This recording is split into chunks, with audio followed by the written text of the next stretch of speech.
দুর্নীতির ঘুঘুর বাসা ডুয়ার্সের ভূমি দপ্তর। এই অভিযোগ নিয়ে সোচ্চার খোদ সংখ্যালঘু সম্প্রদায়ের ভুক্ত তৃণমূল নেতা। মালবাজারের বিএলআরও অফিসের বিরুদ্ধে দুর্নীতির অভিযোগ। কিছুদিন আগেও এই অফিসে দুর্নীতির অভিযোগে ব্যাপক উত্তেজনা সৃষ্টি হয়েছিল। এবার কোনো বিরোধী দলের নেতা নয়, অভিযোগ জানিয়েছেন খোদ তৃণমূল নেতা। ক্রান্তি পঞ্চায়েত সমিতির সহকারী সভাপতি মেহবুব আলম মালবাজারের বিএলআরওর বিরুদ্ধে এক রাশ অভিযোগ তুলে ক্ষোভ প্রকাশ করলেন।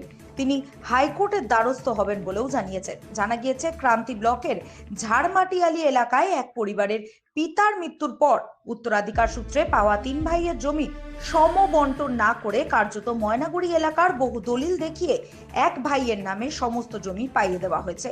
তিনি বলেন, বারবার মালবাজার বিএলআরও দপ্তরের বিরুদ্ধে বিভিন্ন অভিযোগ উঠে আসছে।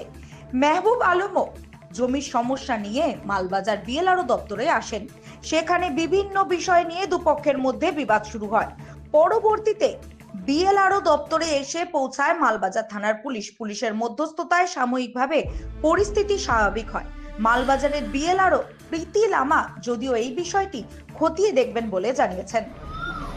শুনেন, বিষয়টা হচ্ছে রাজনৈতিকভাবে দিদি সবসময় বলছে, আপনারা দেখেছেন এর আগে অনেক কটা বিএলআরও অফিসে যে ঘটনা ঘটেছিল, দিদি কিন্তু ডিস্ট্রিক্ট সেই ক্ষেত্রে অ্যাকশান নিতেও আমরা দেখেছি।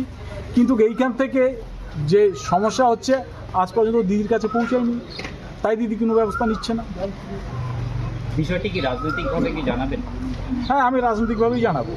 কারণ হচ্ছে জনগণ আমাদের ভোট দিয়েছে, সেই চেয়ারে বসিয়েছে। ভোটার হচ্ছে জনগণ, হচ্ছে আমাদের গণদেবতা। তাদের অসুবিধা হবে, তারা বিপদে পড়বে, আর আমরা হাত গুটিয়ে জনগণের প্রতিনিধি বসে থাকবো, এই ধরনের রাজনীতি আমি করি না। বারংবার মালবাজারের বিএলআরও অফিসের এগেনস্টে এরকম অভিযোগ উঠছে, কি মনে হচ্ছে এর পেছনে কি কারণ থাকতে পারে?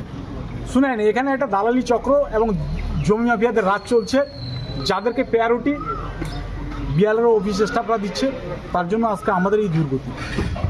বিএলআরও অফিস যেরকম মানে একটা প্রশাসনিক একটা দপ্তর, সেক্ষেত্রে প্রশাসন কিন্তু পরোক্ষভাবে কিন্তু তৃণমূল সরকার শাসিতভাবে চলছে, তাও এরকম কেন হচ্ছে, কি বলবেন এই বিষয়টা? শুনেন, বিষয়টা হচ্ছে আজকে আপনার দুটো চোখ দিয়ে কিন্তু সম্পূর্ণ আপনি দেখতে পারবেন না।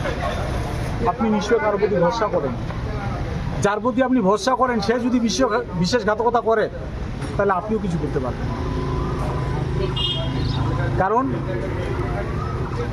দিদি এর আগেও বলছে, এর আগেও এখানে একটা ইনকোয়ারি কমিটি হচ্ছে কলকাতা থেকে ডাইরেকশন হয়ে ইসের আগে বসানো হয়েছে, আপনারা হয়তো জানেন না।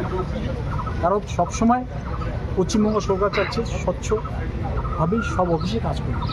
কিছু স্টাফ এখনও যারা অন্য দলের সাথে যুক্ত, তারাই গভর্নমেন্টকে বদনাম করার জন্য এই ধরনের কাজগুলো করছে। এর মধ্যে আমার বাবা বড় সবার, আমার যে ছোটো বাবু ছিল বীরেন্দ্রনাথ রায়, তো ও তো মারা গেছে।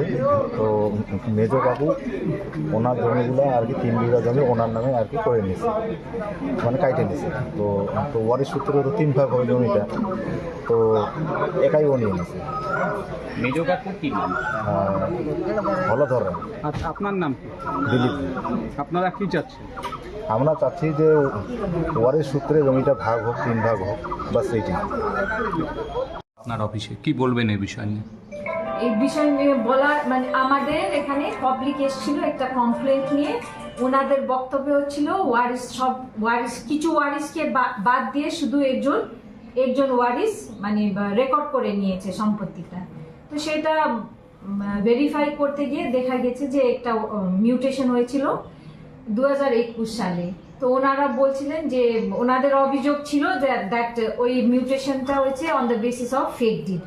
সেটার জন্য ওনাদেরকে বলা হয়েছিল যে আমরা ভেরিফাই করে এই কাজটা অ্যাকচুয়ালি আন্ডার প্রসেস ছিল। ওনাদেরকে হয়তো একটা এই কোর্ট থেকে একটা ওয়ারিশনের একটা সার্টিফিকেট আনতে বলা হয়েছিল। আমার যে রেভিনিউ অফিসার ডিল করছিলেন উনি ওনাদেরকে বলেছিলেন।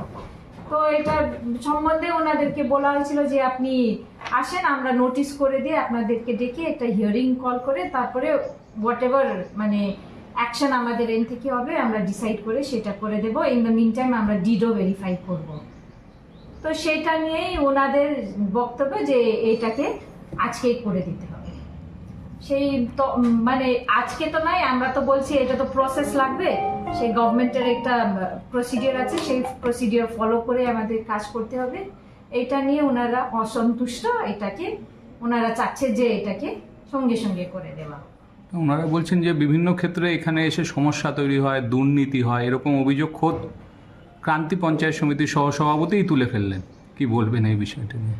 সেই ওরকম যদি হয় তাহলে উনি কোনো একটা পার্টিকুলার যে কেস আছে সেটা নিয়ে আমাদের কাছে আসুক, আমরা সেটা ভেরিফাই করে দেখব।